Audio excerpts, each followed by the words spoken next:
Les archives de Radio Espérance. Vous aime, ô mon Dieu, et mon seul désir est de vous aimer jusqu'au dernier soupir de ma vie, jusqu'au dernier soupir de ma vie. Causerie avec un prêtre. Des émissions enregistrées au studio de Radio Espérance au sanctuaire de Ars.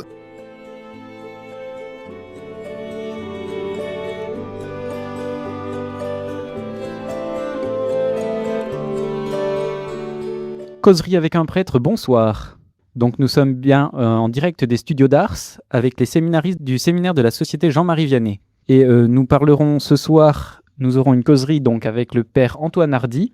Bonsoir père. Bonsoir. Alors vous êtes père Antoine Hardy, vous êtes prêtre du diocèse de Paris, de la Société Jean-Marie Vianney. Perdu à Ars. Perdu à Ars, vous êtes quand même l'actuel curé d'Ars. Et vous avez été longtemps responsable de la pastorale familiale. Ce qui nous emmène à introduire le sujet de notre émission, mariage et Eucharistie. Donc, ouvrons donc cette émission sur le thème de ce soir. Donc, c'est un sujet original. Mariage et Eucharistie, ce sont tous les deux des sacrements, et nous allons voir au long de cette soirée comment ils sont liés entre eux. Mais avant de lancer le fond du sujet, peut-être pouvons-nous partir de l'Évangile. Avez-vous une image à nous proposer, Père ? Je pense un peu spontanément à un évangile, c'est celui des noces de Cana. C'est paradoxal peut-être parce que dans l'intitulé de la causerie de ce soir, il s'agit du sacrement du mariage et du sacrement de l'Eucharistie, et que dans les noces de Cana, il n'est question ni à proprement parler du sacrement du mariage, puisque les noces auxquelles le Christ est invité, c'est un mariage de l'Ancien Testament, donc ça n'est pas le sacrement du mariage, et qu'il n'y ait évidemment pas question de la célébration de l'Eucharistie. Ceci dit, cet évangile, ces quelques versets, mettent implicitement le mariage et l'Eucharistie en rapport l'un avec l'autre. D'abord parce que c'est le premier signe que Jésus fait dans son ministère public, qu'il n'était pas prévu qu'il le fasse, que c'est la Vierge Marie qui lui demande de poser un signe, et qu'on ne peut pas ne pas remarquer que ce signe, il est précisément fait au cours d'un mariage, au cours de cette célébration où un homme et une femme se promettent quand même fidélité pour vivre ensemble. Et que le signe que Jésus va poser pour, d'une certaine façon, sauver ces noces de mariage, sauver cette célébration et cette fête, c'est de changer l'eau en vin. Et qu'on ne peut pas ne pas penser que l'eau changée en vin est un signe qui annonce ce miracle qui arrivera à la fin de la vie publique de Jésus, lorsqu'il instituera l'Eucharistie et qu'il changera à ce moment-là le vin qui est sur la table pour qu'il devienne son propre sang. Et donc, il est probable que dans la volonté de Jésus, au début de son ministère, pour un mariage, il veuille mettre le mariage en rapport avec l'Eucharistie. Donc on voit très bien que, effectivement, donc déjà dès la vie de Jésus, Jésus lui-même a voulu commencer à unir et à lier ces deux sacrements. Donc Jésus lui-même a commencé à les unir. Mais théologiquement, nous-mêmes, pour quelles raisons pouvons-nous les unir un peu plus C'est vrai que plus je parle avec des fiancés, plus je suis amené à préparer des mariages, plus il me semble évident le rapport entre le mariage et l'Eucharistie. Et que tout a sa source d'une certaine façon dans l'Eucharistie, puisque les grâces des sacrements, elles viennent de la croix, et que l'Eucharistie, c'est la croix actualisée aujourd'hui dans la vie des gens. Si on ouvre le catéchisme de l'Église catholique au paragraphe 1621, j'étais très surpris parce que le catéchisme le met explicitement en rapport. Je vous cite, ça fait quelques lignes, le paragraphe 1621. Dans le rite latin, la célébration du mariage entre deux fidèles catholiques a normalement lieu au cours de la Sainte Messe. Ça peut nous paraître étonnant parce que souvent dans les campagnes, il y a peu de mariages qui sont finalement célébrés au cours de la messe, c'est la bénédiction des époux. Mais donc le catéchisme dit « a normalement lieu au cours de la Sainte Messe ». Je poursuis la lecture. « En raison du lien de tous les sacrements avec le mystère pascal du Christ.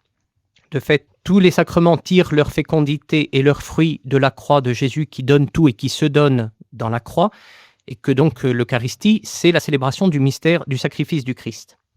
Dans l'Eucharistie, poursuit le catéchisme, se réalise le mémorial de la Nouvelle Alliance, en laquelle le Christ s'est uni pour toujours à l'Église. C'est donc aussi, comme dit les prières de la consécration, une alliance nouvelle et éternelle qui est célébrée sur la croix et donc dans l'Eucharistie. Le mémorial de la Nouvelle Alliance en laquelle le Christ s'est uni pour toujours à l'Église, son épouse bien-aimée pour laquelle il s'est livré. Et le catéchisme poursuit, « Il est donc convenable que les époux scellent leur consentement à se donner l'un à l'autre par l'offrande de leur propre vie, en l'unissant à l'offrande du Christ pour son Église, rendue présente dans le sacrifice eucharistique, et en recevant l'Eucharistie, afin que, communiant au même corps et au même sang du Christ, ils ne forment qu'un corps dans le Christ. » Alors, je vais reprendre un peu les phrases. Peut-être est-ce... D'ailleurs, ce que vous me dites me fait penser peut-être à un texte de Saint Paul, de l'Épître aux Éphésiens, quand il compare l'amour de Dieu, l'amour de Jésus pour son peuple, et l'amour donc entre un homme et une femme dans le mariage. Est-ce que justement l'Eucharistie, donc comme vous venez de le dire, qui est le sacrifice du Christ, donc en fait qui est le don total du Christ pour son Église, n'est pas le modèle justement de l'amour tel qu'il doit être vécu? Alors justement, je pense que ce lien établi par le catéchisme entre le sacrement du mariage et sa célébration en principe au cours d'une messe, ce lien, il y a plusieurs niveaux. Le premier niveau, c'est que les deux fiancés qui sont là devant l'autel, cet homme et cette femme, se présentent devant Dieu et veulent inscrire leur amour dans un amour qui les dépasse. Ils ont conscience qu'aussi grand que soit leur amour humain, il en existe un autre qui les précède, qui est plus grand que le leur et dans lequel ils veulent entrer et se plonger. C'est l'amour du Christ pour l'humanité, c'est-à-dire pour l'Église qui a vocation à rassembler l'humanité.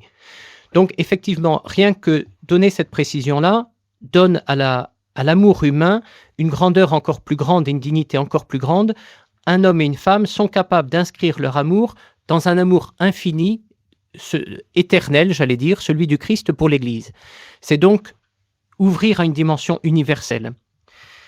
Il y a aussi un deuxième lien qui est fait entre l'Eucharistie et le mariage, c'est qu'en célébrant l'Eucharistie, vous venez de le dire en rappelant cette citation d'Éphésiens.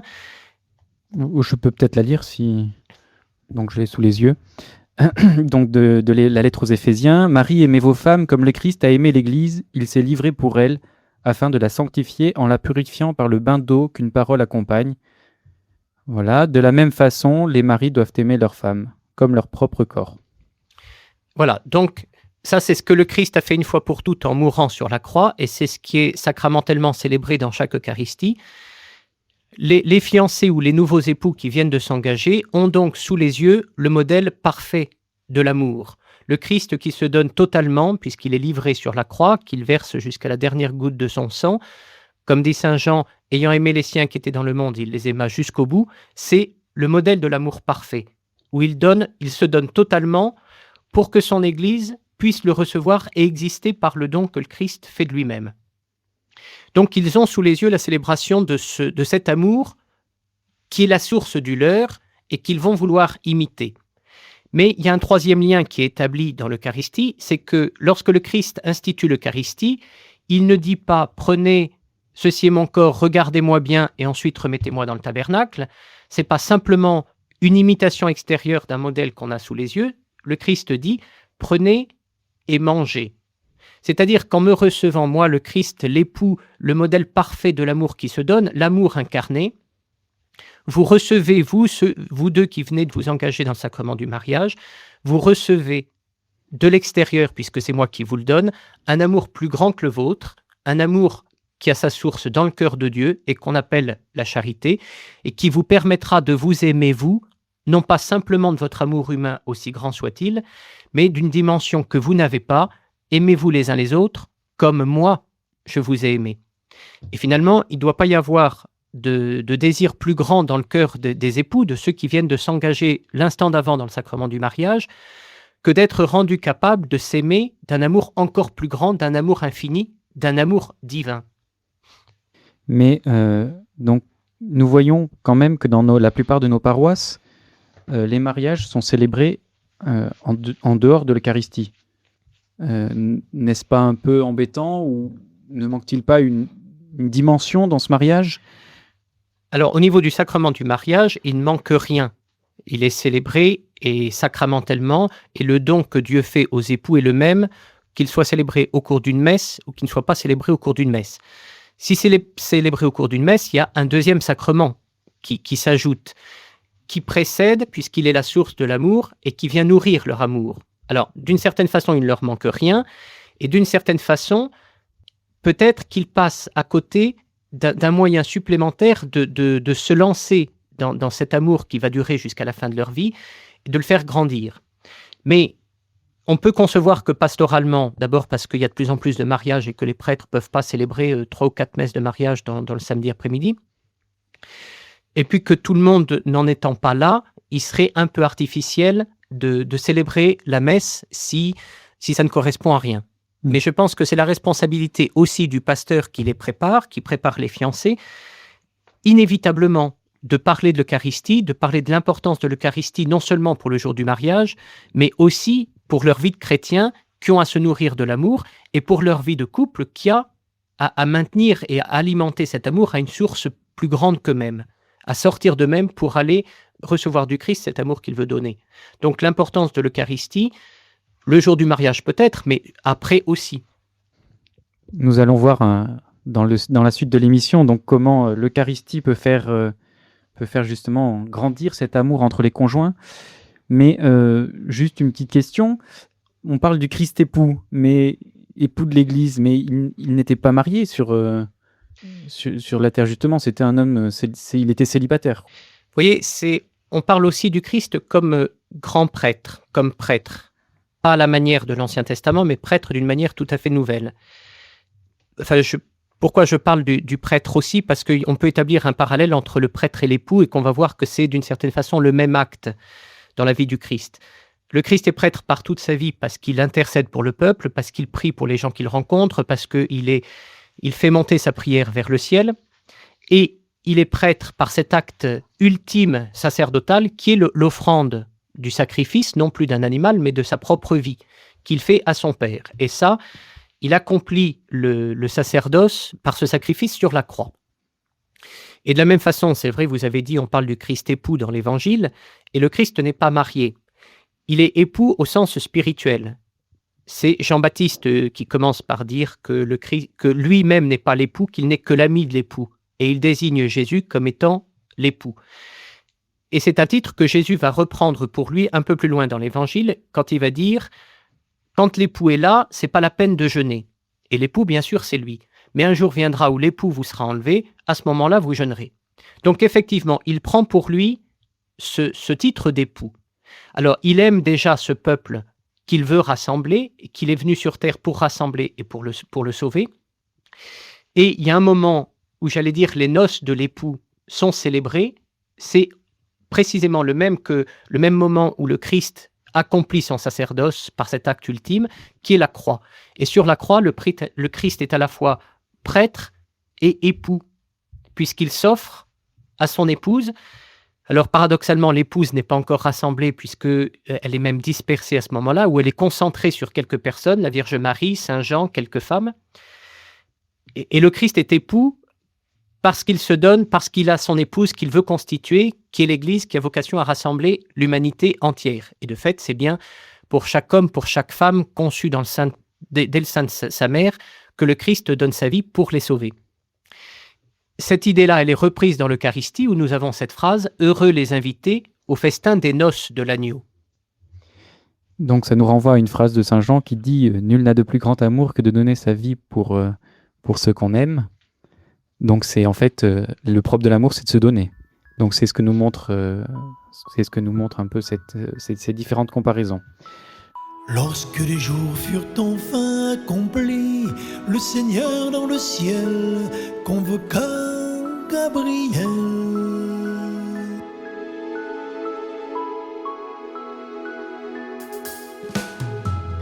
Porte l'annonce à Marie, mon bon ange Gabriel.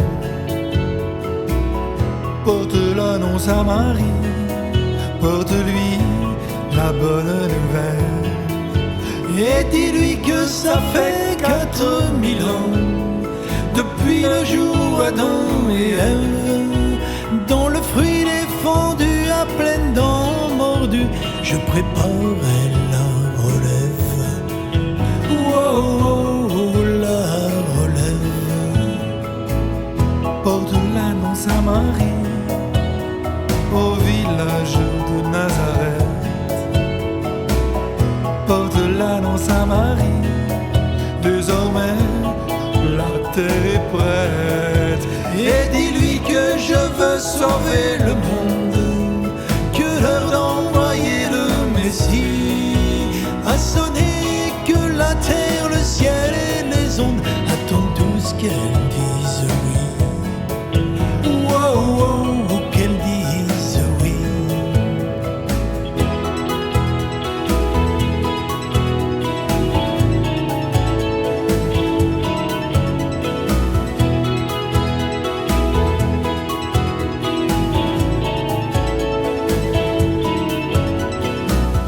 Porte l'annonce à Marie, petite fille d'Israël. Porte l'annonce à Marie et reviens vite vers le ciel. Et dis-lui que je l'ai comblé de grâce, qu'entre toutes elle est choisie. Dis-lui bien que de rien elle ne se tracasse, car la couvrira l'esprit. Oh, la couvrira l'esprit. Porte l'annonce à Marie, mon bon ange Gabriel. Porte l'annonce à Marie, porte-lui la bonne nouvelle. Porte l'annonce à Marie, petite fille d'Israël. Porte l'annonce à Marie et reviens vite vers le ciel. Porte l'annonce à Marie, porte l'annonce à Marie, porte l'annonce à Marie, porte l'annonce à Marie.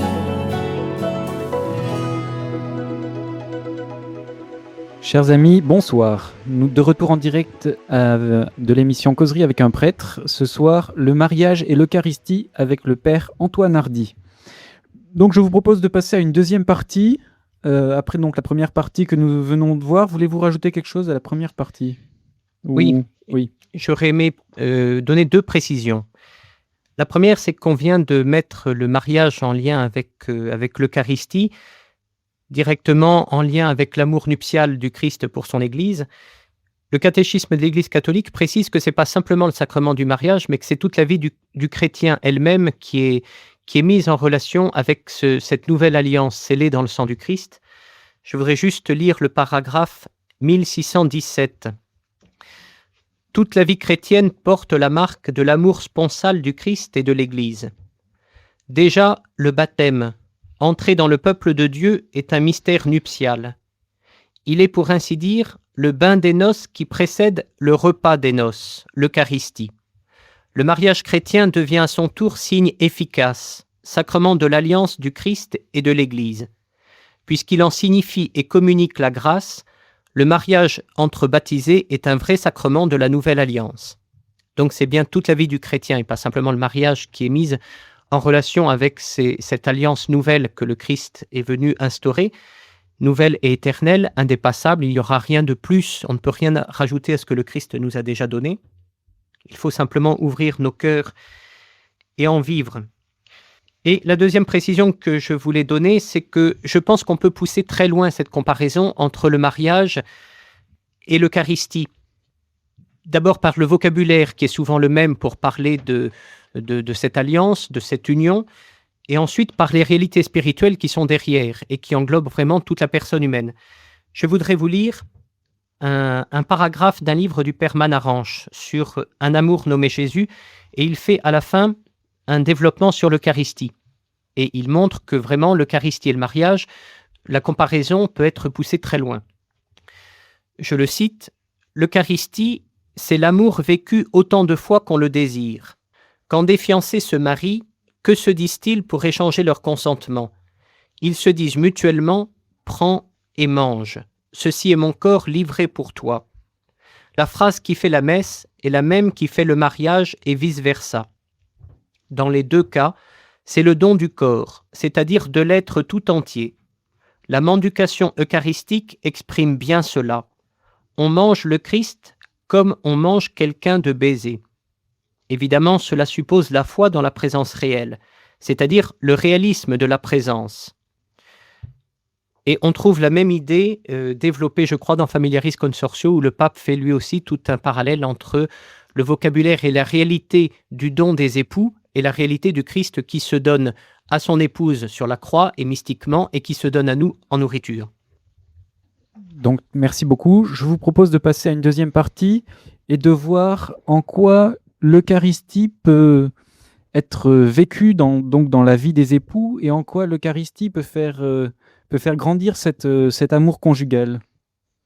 Donc, voici ma question. Si l'Eucharistie est le sommet de l'amour de Dieu et si le mariage est le sommet de l'amour humain, comment peut-on concilier les deux? Je reformule. Est-ce que si j'aime pleinement Dieu, je ne vais pas en aimer moins mon conjoint dans le mariage? Il serait surprenant que Dieu puisse être contradictoire dans ses propos. Il y a un évangile il y a quelques semaines où tout l'enseignement de Jésus se résume en 2 commandements. Le premier, tu aimeras le Seigneur ton Dieu de tout ton cœur, de toute ton âme, de toutes tes forces, de toute ton intelligence. Donc ça prend bien, c'est une réponse qui implique toute la personne humaine, et c'est Dieu en premier. Et il ne peut pas nous en vouloir de l'aimer lui en premier et d'aimer les autres, notre prochain, et notre prochain le plus proche, c'est-à-dire notre mari ou notre femme, moins bien que lui. C'est même ça qu'il demande. Je dirais que si on donnait à quelqu'un d'autre que Dieu la première place dans notre cœur, à la limite, ce serait de l'idolâtrie, puisque l'adoration, c'est donner à Dieu la première place, celle qui lui convient, la seule qui lui convienne. Par contre, c'est vrai que si on vit ça correctement, plus on aimera Dieu, plus lui nous renverra sur notre prochain. Comment pouvez-vous dire que vous aimez Dieu que vous ne voyez pas si vous n'aimez pas votre prochain que vous voyez? Vous êtes un menteur. Et notre prochain, c'est évident que le plus proche, c'est mon mari ou ma femme. Donc, s'il y a une bonne articulation, si elle est justement mise, on doit pouvoir aimer Dieu parfaitement et recevoir de lui, être renvoyé à ceux qu'on doit aimer. Je pose quelquefois la question à des fiancés qui se préparent au mariage. Est-ce que vous seriez capable de prendre le jour de votre mariage l'évangile de Saint Luc, où Jésus fait cette remarque: celui qui ne me préfère pas son père, sa mère, sa femme, ses enfants n'est pas digne de moi. Et en fait, on devrait pouvoir entendre le jour de son mariage cet évangile où Jésus nous demande de le préférer à son mari ou à sa femme. Ce serait parfaitement logique. Il ne faut pas que ça suscite de la jalousie dans le cœur de l'époux ou de l'épouse, parce que le conjoint aimerait Dieu plus que lui. Il doit aimer Dieu plus que lui. Les deux amours ne sont pas au même niveau. Et au contraire, plus j'aimerais Dieu, plus et mieux j'aimerais mon conjoint. Et alors, juste peut-être un petit parallèle, le Concile Vatican II parle de vocation de tous les baptisés à la sainteté. Est-ce que donc justement la participation à l'Eucharistie ne va pas me permettre aux maris et aux femmes de devenir des saints dans leur mariage, justement? C'est ça, en gros. Oui, est-ce qu'on peut garder cette question, cet aspect de la sainteté qui est très important? Je voudrais juste revenir un tout petit peu sur... Tout à fait. Excusez-moi. Je voudrais lire une citation de saint François de Sales, qui a beaucoup développé la spiritualité des laïcs, et que je trouve extraordinaire de justesse. Quand je parlais tout à l'heure d'un amour de Dieu qui soit juste, c'est évident qu'il peut y avoir un amour de Dieu qui soit une fuite, et que ce n'est pas de cela dont il s'agit, et qu'il peut y avoir dans les activités religieuses ou même dans la prière, une fuite de l'amour insatisfait vis-à-vis de son mari, de sa femme ou de ses enfants. Alors voilà ce que dit saint François de Sales.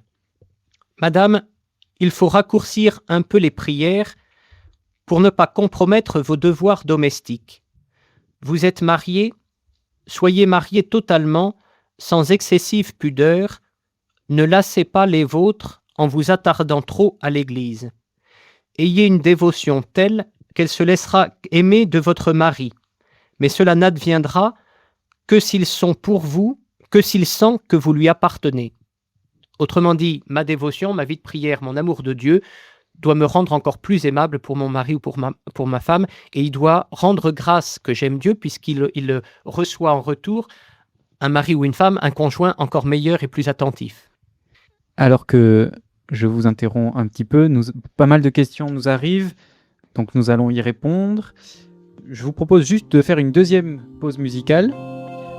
Mes doigts glissent sur ta joue. Sur quel rivage j'échoue? Quel pays m'est-il donné et prédestiné? Oh ma douce fiancée, je n'ose pas te blesser.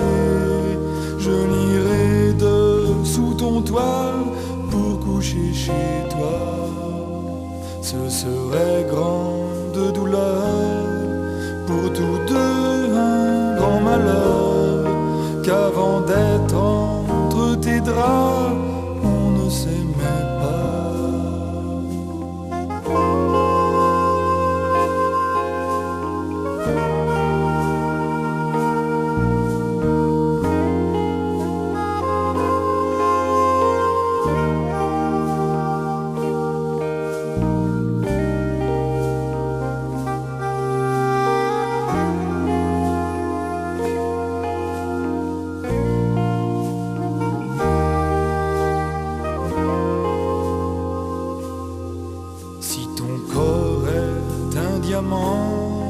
Un écrin, ton vêtement, laisse-moi pour t'approcher, un peu te chercher.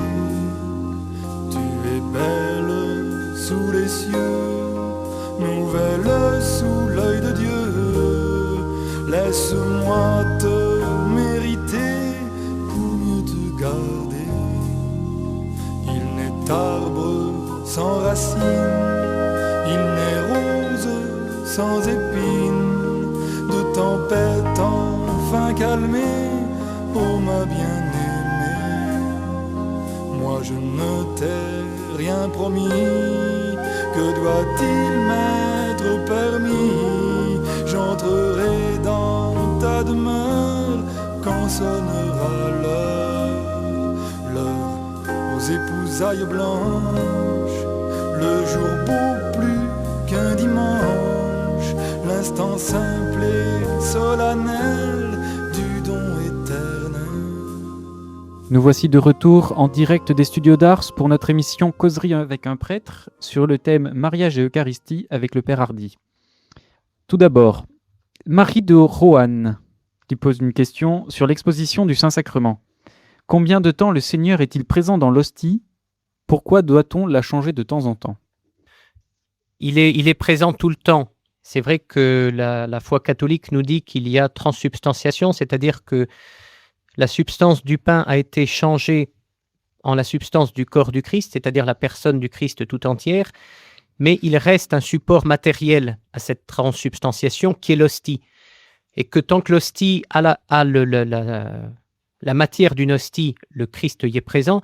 Imaginons une hostie qui commence à tomber en poussière, ça veut dire qu'il n'y aurait plus de matière, qu'à la limite, il n'y aurait plus de présence. À ce moment-là, il faut changer, il faut reconsacrer une autre hostie pour avoir à nouveau la présence réelle. Merci. Je rappelle tout de suite le numéro de téléphone auquel vous pouvez poser vos questions, le 04 74 00 78 79. Une deuxième question de Claudine de la Loire. N'est-ce pas un peu gênant de célébrer un mariage pendant la messe pour des gens qui n'y vont jamais? Doit-il être célébré lors d'une messe paroissiale? C'est un peu ce qu'on disait tout à l'heure. C'est vrai que l'idéal, c'est que tout le monde croit en Dieu, tout le monde soit chrétien, tout le monde pratique tous les dimanches. C'est malheureusement loin d'être le cas et que beaucoup demandent à se préparer au mariage et à ce que leur mariage soit sacramentellement célébré. Au-delà de la participation à l'Eucharistie, se pose la question de la foi et qu'il faut quand même que ceux qui demandent un sacrement aient foi dans ce sacrement, qu'il se passe quelque chose à la grâce de Dieu, à l'efficacité du sacrement qui va changer leur vie.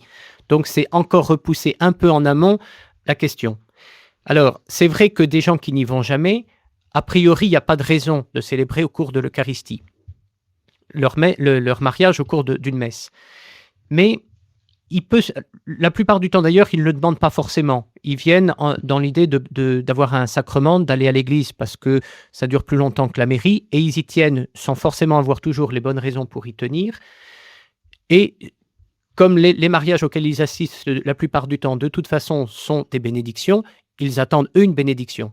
Et pour avoir encore un peu une idée de la messe, ce qu'est la messe, il faut y aller. Mais on pourrait supposer que si vous en avez parlé au cours de la préparation, si peu à peu ils prennent conscience, parce que la préparation au mariage peut être aussi l'occasion de raviver une foi qui s'est un peu éteinte, à ce moment-là, célébrer leur mariage au cours d'une messe ne serait pas le signe de ce qu'ils ont vécu avant puisqu'ils n'y allaient pas, mais de ce un peu à quoi ils s'engagent pour nourrir leur sacrement. Et nous, on ne peut pas se satisfaire de préparer, que ce soit un mariage ou un baptême. Vous voulez un mariage, on vous le célèbre. Vous voulez un baptême, on vous le célèbre. Moi, ce qui m'intéresse, c'est aussi et après. Vous voulez un sacrement, il est logique, dans la logique de ce que vous demandez, que vous preniez les moyens de nourrir et de faire vivre ce sacrement. Que ce ne soit pas une célébration ponctuelle, mais que ce soit une vie par la suite. Et si alors on peut penser qu'il y a un peu un engagement de leur part ou qu'ils en ont pris un peu conscience, on peut célébrer leur mariage au cours d'une messe parce que c'est ce vers quoi ils vont tendre de plus en plus. Mais la foi, vous parlez de foi nécessaire pour recevoir un sacrement. La foi nécessaire pour recevoir le sacrement d'Eucharistie n'est pas la même que celle pour recevoir le sacrement du mariage ? D'une certaine façon, oui. Elle est la foi dans les sacrements que le Christ institue, qui ont leur source dans la croix, et que dans la croix, nous sommes sauvés. Et que les sacrements nous sont donnés pour notre salut. Que le sacrement du mariage nous est donné pour que l'amour humain soit sauvé et que le mariage soit élevé justement au rang d'un sacrement. Mais à proprement parler, en général, pour tous les sacrements, il faut cette foi que le Christ agit et veut transformer ma vie, mais il n'opère pas de la même façon dans l'Eucharistie et dans le mariage, sinon il n'y aurait qu'un sacrement.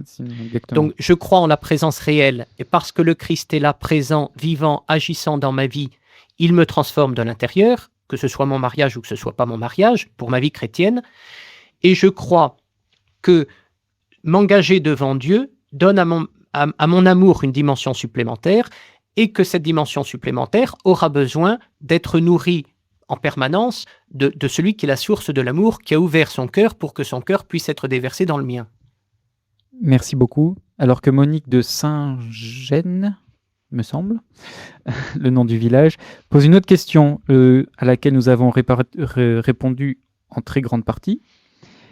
Père, pour le mariage, les mariés doivent être en état de grâce, ils sont censés s'être confessés. Donc nous voyons apparaître déjà un troisième sacrement qui est le sacrement de réconciliation. Comment se fait-il qu'ils ne complètent le sacrement du mariage par l'Eucharistie ? Ne se privent-ils pas de quelque chose ?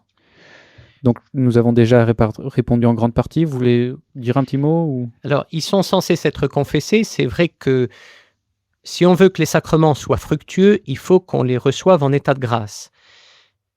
C'est vrai pour le mariage, c'est vrai pour des enfants qui font leur première communion, c'est vrai pour la confirmation, c'est vrai pour n'importe quel sacrement. Nous, on leur en parle quand on les prépare au mariage. On ne parle pas que du mariage. On situe aussi le mariage par rapport aux autres sacrements. Et on leur dit, voilà, si vous voulez que le Seigneur remplisse votre cœur, il faut aussi que votre cœur soit dégagé de tout ce qui peut gêner la réception de la grâce, donc des péchés. Que celui qui peut vous pardonner les péchés et dégager votre cœur et le rendre libre pour aimer encore mieux et encore plus, c'est le Christ dans le sacrement de la réconciliation. Donc on les encourage vivement. Ceci dit, on n'est pas derrière eux pour voir ce qu'ils font. Et s'ils ne se confessent pas, parce qu'on a mal expliqué, parce qu'ils n'ont pas compris, parce qu'ils ne veulent pas, parce que peut-être volontairement, ils limitent les effets de ce qu'ils veulent, de ce qu'ils attendent de Dieu, eh bien, on n'est plus maître, c'est aussi leur liberté, ce qui est tout à fait regrettable, parce qu'en même temps qu'ils demandent quelque chose qui est grand, ils en limitent eux-mêmes la portée. Il y avait à l'époque, quand ceux qui se préparaient au mariage, avant leur mariage, ils devaient présenter au prêtre qui allait les marier un billet de confession. Mais ce n'était pas exactement un billet de confession, c'était un billet comme quoi ils avaient été voir un prêtre pour parler avec un prêtre avant leur mariage. Alors on pouvait supposer qu'ils s'étaient confessés, mais on peut obliger personne à se confesser. Alors on essaye de leur faire comprendre le lien, la grandeur du sacrement de la réconciliation, la chance qu'ils ont de pouvoir aller demander pardon et de se confesser avant leur mariage, et puis après ils en font ce qu'ils veulent. Alors ils se privent s'ils ne vont pas se confesser, ils se privent s'il n'y a pas la messe, mais ils se privent s'il n'y a pas la messe le jour du mariage et par la suite. Merci beaucoup, Père. Donc, nous allons revenir à notre partie sur l'Eucharistie dans la vie des époux. Et justement, nous disions donc que les futurs mariés, s'ils ne reçoivent pas le sacrement de réconciliation ni le sacrement de l'Eucharistie au moment de recevoir leur mariage, en fait, se privent de quelque chose. Donc, ça nous fait revenir tout de suite à notre vocation commune à la sainteté de tous les baptisés. Alors, c'est vrai que ça nous renvoie à ce qui est finalement la première vocation est commune à chacun. Avant d'avoir une vocation au mariage ou une vocation religieuse, tous les hommes sont appelés à la sainteté. Saint Paul le rappelle dans l'Épître aux Éphésiens. Voilà ce qu'il dit. Dieu nous a élus en lui dès avant la fondation du monde pour être saints et immaculés en sa présence dans l'amour. Et finalement, des fiancés qui se préparent au mariage ne devraient pas commencer par se poser la question « est-ce qu'on s'aime ?» et quelle est la qualité de cet amour, quelle est la profondeur de cet amour, est-ce qu'on peut être heureux l'un par l'autre? Mais la première question qu'ils devraient se poser, c'est est-ce que j'ai rencontré la personne que le Seigneur met sur ma route pour m'aider à accomplir ma vocation à la sainteté, pour que nous soyons ensemble une aide réciproque pour accomplir notre vocation à la sainteté. Et ça, à mon avis, décide de tout le reste. Si effectivement c'est l'objectif qu'on cherche, c'est ce vers quoi on tend et c'est notre préoccupation, parce qu'on veut faire la volonté de Dieu, parce qu'on veut réaliser notre vocation à la sainteté, le bonheur en découlera. Effectivement, ça nous place tout de suite à un autre niveau.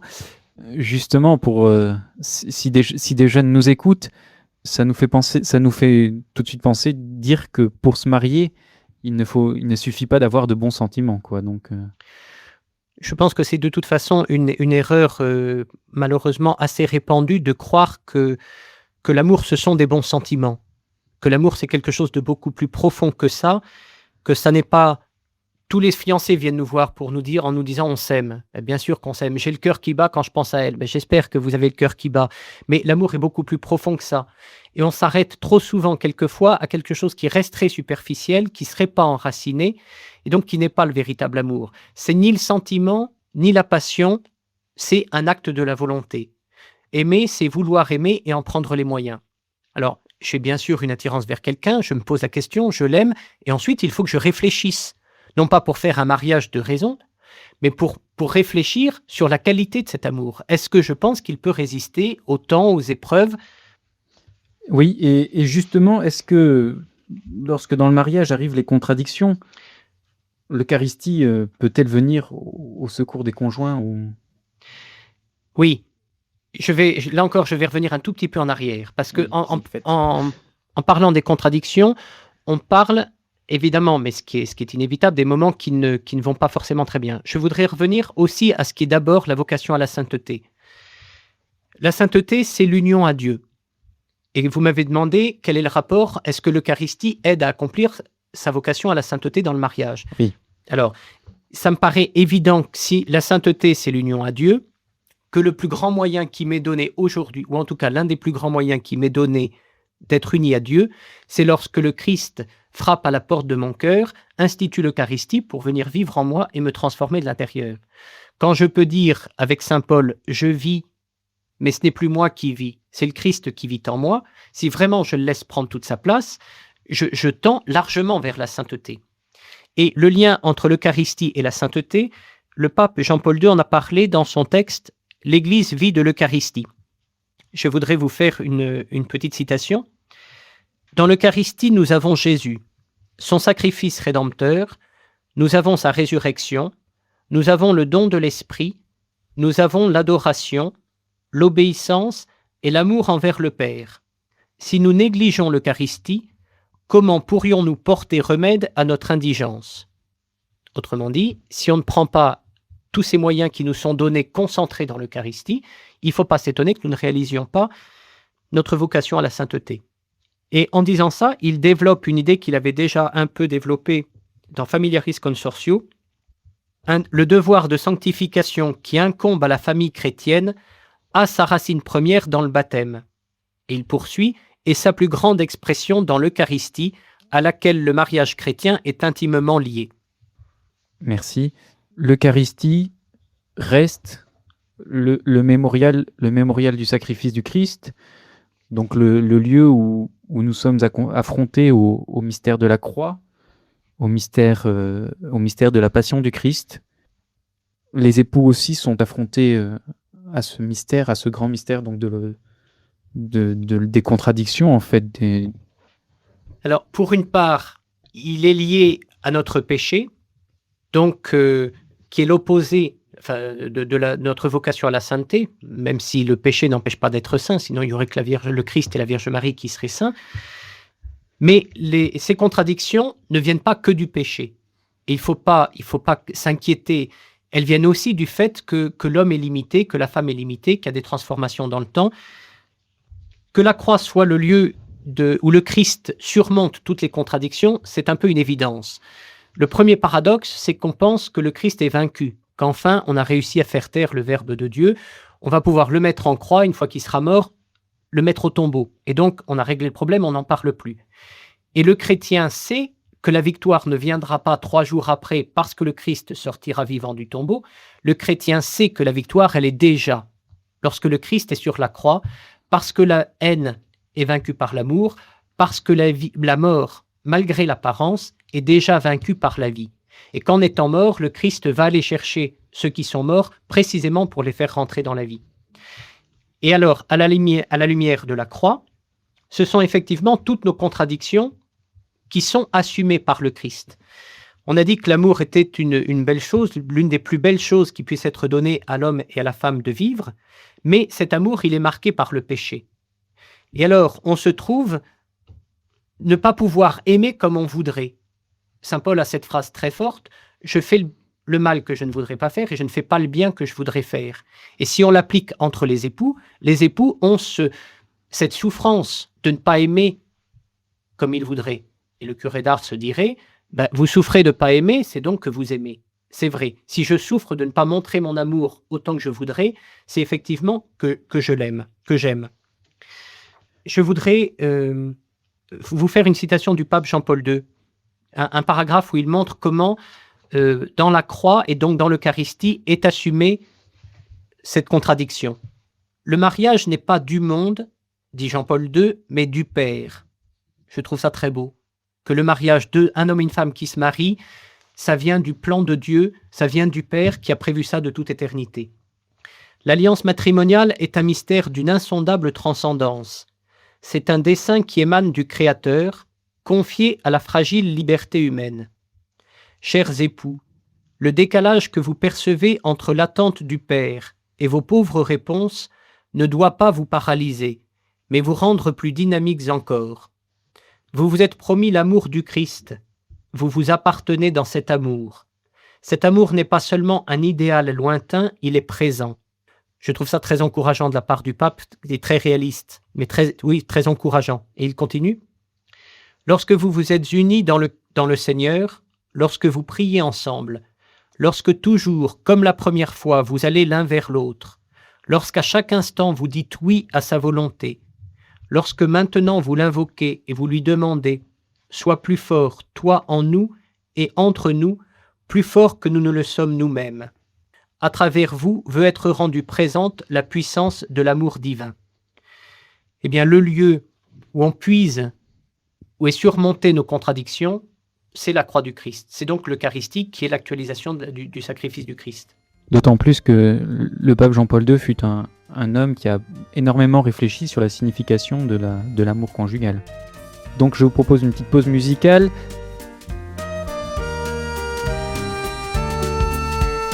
Dans une banlieue de Paris, entre grisaille et ennui, il survivait dans un petit appartement sous les toits en attendant de mieux trouver. Avec pour seul horizon l'écran de télévision qui ronronnait. Et Brunette à petit feu leurs promesses d'amoureux et leurs projets. Pierre n'avait plus d'emploi, maintenant il pointait à la NPE. Il n'avait rien d'autre à faire que jouer au millionnaire, rêve qui peut. Et Sylvie, en fin de droit, redoutait les fins de mois. Et dans ses yeux, on devinait ses tracas cachés sous la fausse joie des malheureux. Pierre et Sylvie, Sylvie et Pierre se languissaient d'une autre vie, d'une autre terre, désespérés. Ils surveillaient le facteur qui passait vers les 10 heures chaque matin, épluchait tous les papiers, les annonçait le courrier, toujours en vain. Puis un jour où l'amertume charriait plus que de coutume son trop de chagrin, pour fuir la réalité, allumèrent la télé, un vieil instinct. Là sur l'écran, les images parlaient d'un petit village du Limousin qui, impuissant, assistait au départ d'épicier du patelin. Le vieil homme regrettait de ne pouvoir céder son magasin. Alors ils se sont regardés et le soleil est entré dans leur destin. Pierre et Sylvie, Sylvie et Pierre se languissaient. Une autre vie, une autre terre les attendait.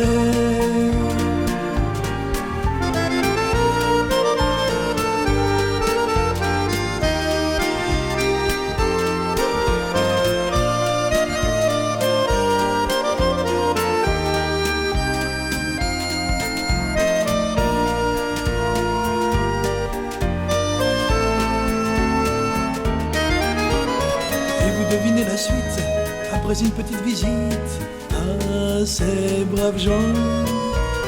Ils ont repris la maison, la boutique et le camion du commerçant.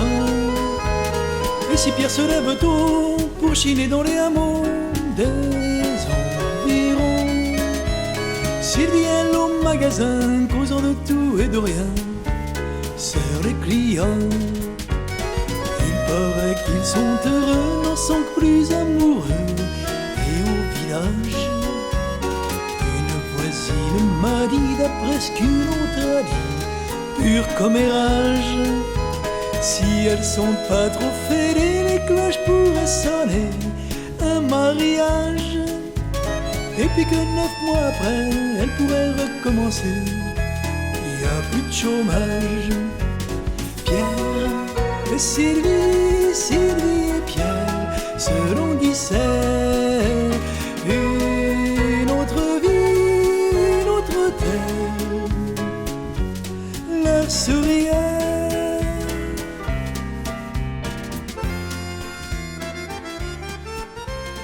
Nous voici donc de retour en direct des studios d'Ars sur Radio Espérance pour l'émission Causerie avec un prêtre.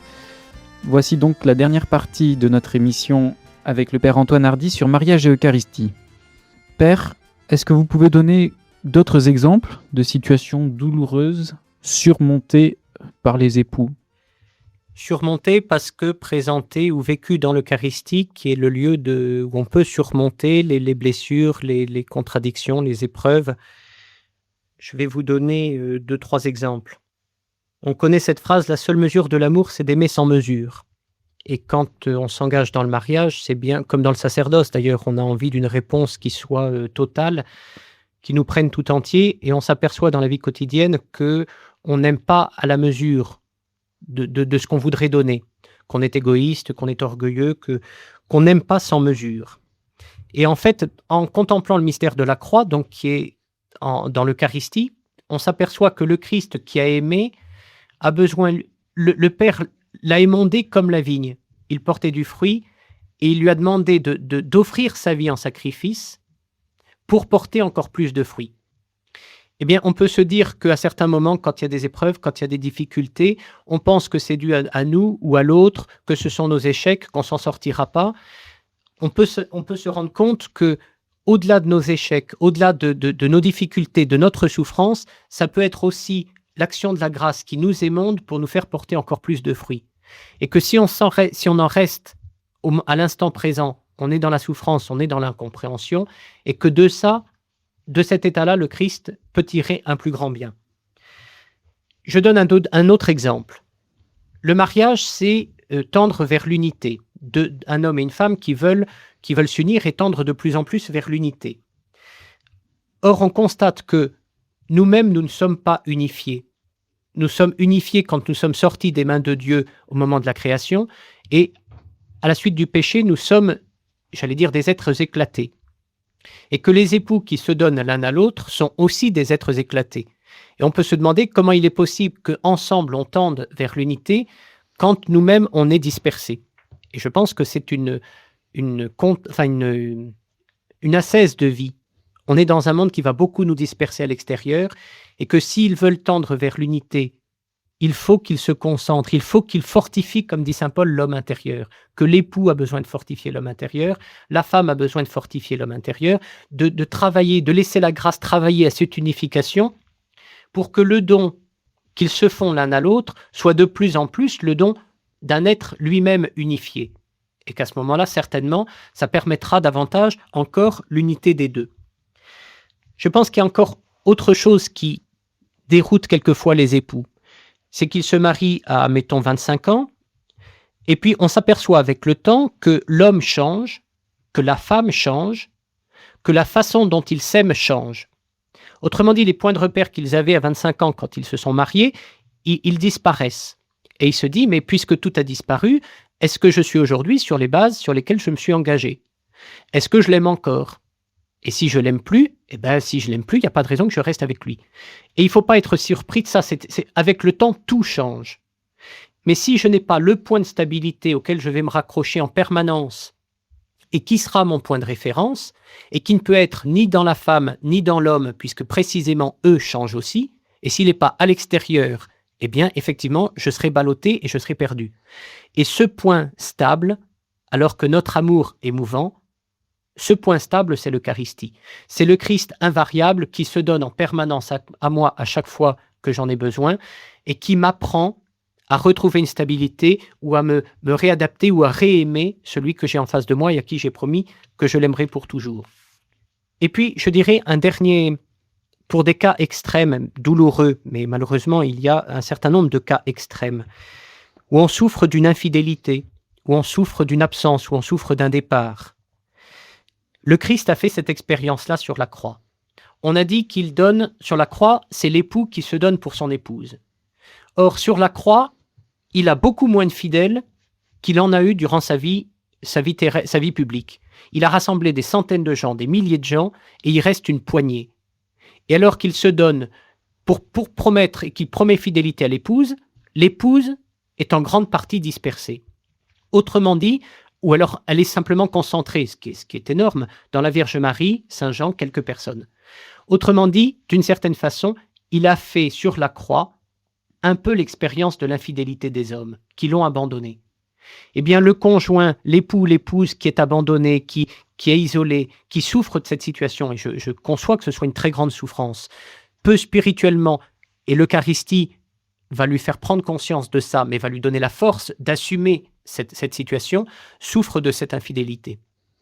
Merci beaucoup. Nous allons bientôt passer à la conclusion de notre émission, mais auparavant, 2 questions viennent de nous parvenir.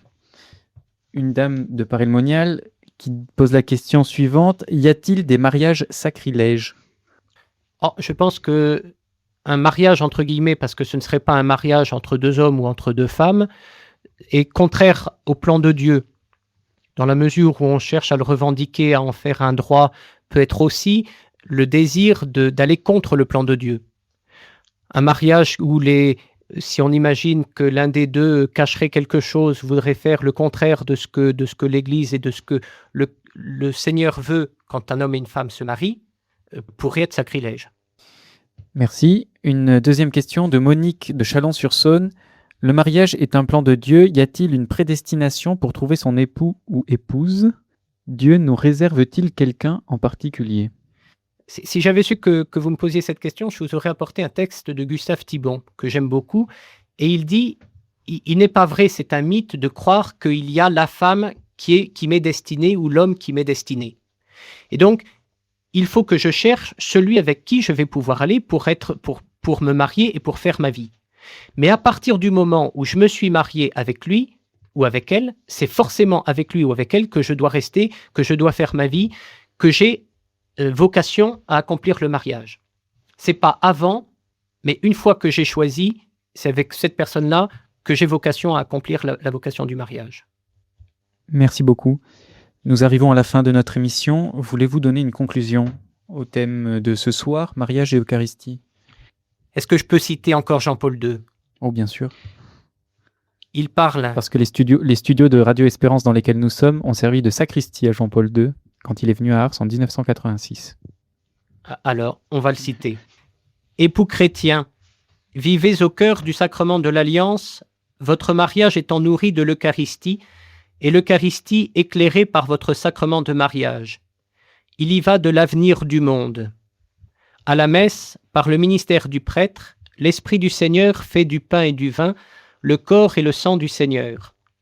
Dans et par le sacrement de mariage, l'Esprit peut faire de l'amour conjugal l'amour même du Seigneur. Par le don du Seigneur, l'amour humain peut être totalement irradié par la source de l'amour et manifeste véritablement l'alliance nouvelle et éternelle qui rayonne de lui. » Alors c'est la grâce que je souhaite aux époux chrétiens de vivre ce que Dieu a prévu pour eux de toute éternité depuis la création, et c'est ce qu'ils peuvent vivre de plus beau et qui peut les rendre le plus heureux. Père Antoine Hardy, merci beaucoup.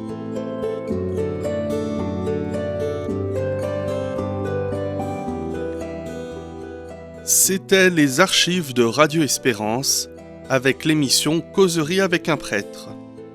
Des émissions enregistrées au studio de Radio Espérance au sanctuaire de Ars. Je vous aime, ô mon Dieu, et mon seul désir est de